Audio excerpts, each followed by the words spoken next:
Why does your ex still keep in contact after breaking up? The answer is actually quite simple. It's not because they still love you, but because they want you at just the right distance. Not too close, yet not completely gone. What they want is for you to remain at a perfectly calibrated distance, neither too far nor too near, where you can help them pass time emotionally without feeling any pressure or responsibility. Your presence serves as a backup emotional outlet for them, a buffer zone during their transition period. They don't want to cut you off completely because they know that would be painful. Yet they've never seriously considered getting back together, having already decided not to commit again. This leads you to misinterpret signals. When they suddenly reach out, you think they still care. When they keep your contact information, you imagine they're leaving the door open for reconciliation. When they reply to your message, you eagerly respond, trying to rebuild the connection. But you soon discover their approach is only temporary. They're always hot and cold, immediately pulling back and leaving you hanging the moment you show emotional investment. When you move forward, they retreat. When you step back, they subtly approach again. They repeatedly lead you on, making you believe you still matter to them, unaware that you're just their painkiller when their emotions are unbalanced. This isn't love, it's control.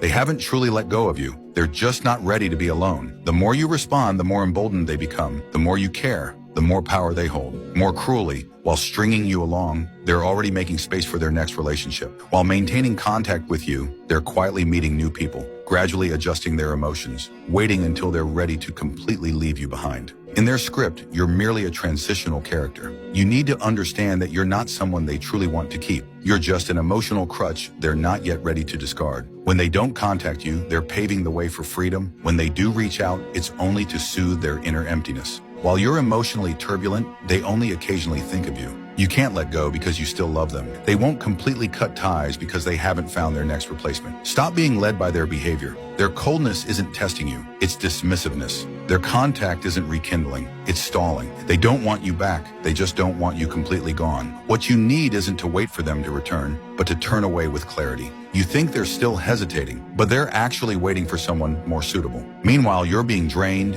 used, and slowly stripped of your dignity. True retaliation isn't desperate persistence or begging, but extracting yourself starting now and reclaiming your power. They think you'll never leave, but you need to show them that the person they once led around has finally awakened. Their hot and cold behavior is just a paper tiger made of selfishness and fear. Selfish in keeping their options open, afraid of not finding someone better. If you remain trapped in their emotional scheme, you'll never turn the tables. But once you see through it all and regain control of the pace, you'll realize that what truly breaks the pattern isn't their attitude, but your refusal to play along. When you become clear-headed, they lose control. When you pull away, they panic. Stop leaving them a way back. Stop treating them as your only option. When you truly understand that you are the person most deserving of your care, their control will fail and your life will begin anew.